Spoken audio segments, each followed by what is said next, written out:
I'm super excited. Excuse me, Mr. Vader. But I had just ordered these. The Living Bible Encyclopedias. Ooh. So there's 16 books altogether. Yeah, of course they're not brand new. Somebody resold them, you know, because they're, I imagine they got to be from, you know, the encyclopedia era. Whenever it's cool to own encyclopedias. Probably the 60s or 70s. But we're going to flip through here. Check it out. Which one is this? The J. Let's flip it out.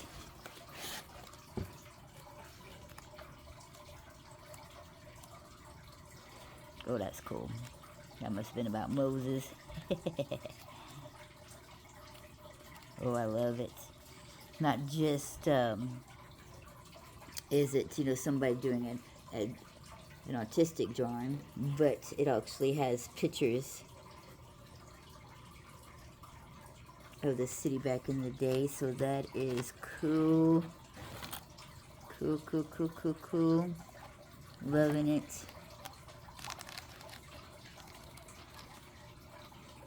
Oh, that's beautiful. I love seeing pictures of, let's see what it is. Oh. Wow.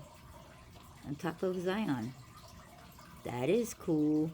See, I love getting things from back in the day because they tried to get rid of everything. See the other books. Let's flip through here.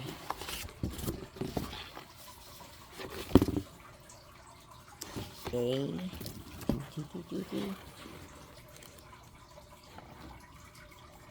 Beautiful.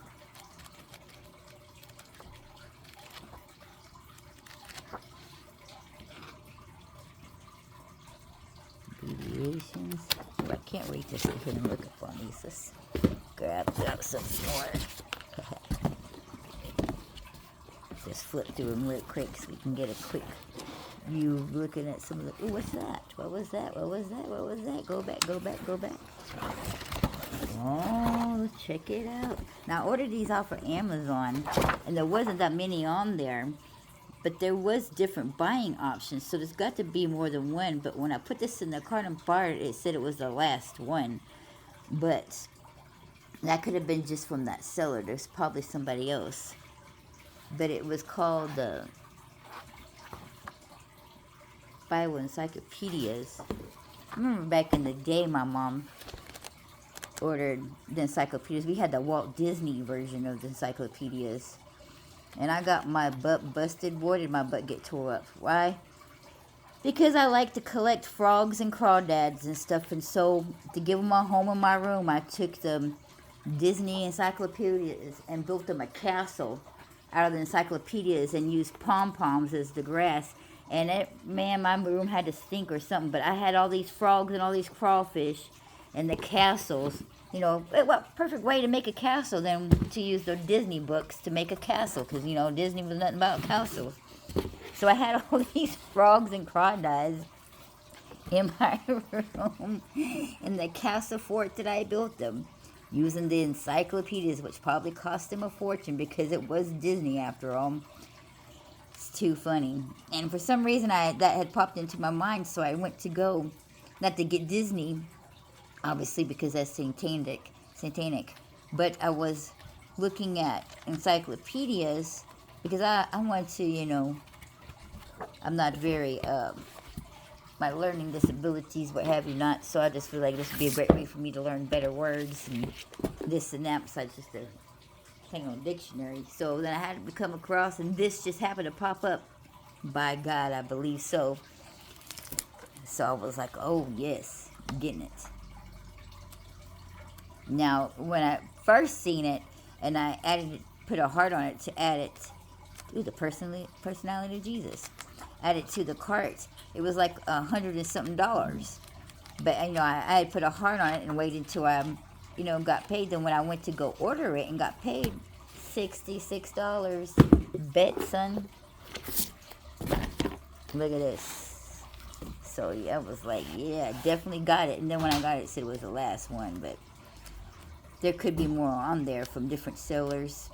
But it was, and all of them said, when it said gave options to buy or what have you not, it that ranged anywhere from $100 to $200 depending on who was doing it. So if there was different options to buy, there's got to be more than one version of people selling this, I would imagine. But there should be 16. All of them said 16 books complete, and it says the complete set 16 volumes. So if you wanted to go and try to check it out, I happen to have got it on Amazon. Of course, there's other ways to acquire things besides Amazon. But if you just wanted to get you a set, that's what it was called, the Living Bible Encyclopedias in Story and Pictures. They seem pretty cool. This is pretty cool. I'm loving it already. I'm already loving it. It's going to be exciting to read these things. I think it's going to be definitely exciting, and loving those pictures. I'm quite of an artist myself. I could draw all these pictures that I see here. See all these? I could draw stuff like that. So I'm always that's why I'm always fascinated with pictures. If you ever wonder why I'm a geek over pictures, it's the fact that I can draw. And I like doing these things like this. Of course, it takes me a while to draw such things, and anywhere from 4 to 6 hours to do a good drawing. But I usually spend all that time. I haven't in the Bible, do my Bible studies. It's more important than drawing pictures. But someone's been saying I want to do a picture of Jesus, but I just haven't, gotten to it yet. Maybe one day. I don't know. I've just been busy doing my Bible studies and doing these, being in the Word and studying and doing all these videos. For the kingdom of God is at hand. It's more important than me spending time drawing a picture, I guess. But these are beautiful. I'm loving it. Loving it, loving it, loving it. Well, that's cool.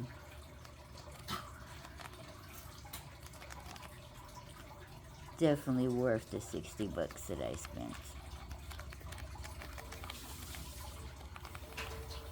And I haven't even begun to read it. Just flipping through the pictures alone was worth it. These are pretty cool.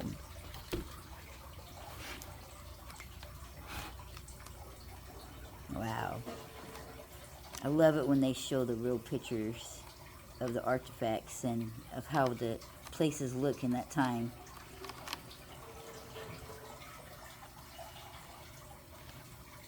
Kind of allows you to be there for a moment and to picture it, so that when you go to read the stories in the Bible, you can picture it in your head and see how it really was.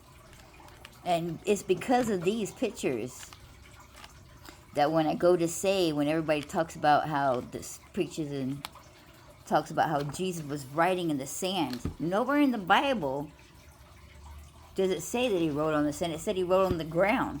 And as I looked through all these pictures and stuff like that, I realized that their ground, especially in the town where they would have dragged her and where he was teaching outside the temple, the ground was made of rock and stone. They have the pathways. It wasn't so that the people going inside such places didn't drag in their dirt. So when Jesus was writing on the ground, he was writing on the rock. And what did God do when he wrote the Ten Commandments? He used his fingers to write on the stone tablets.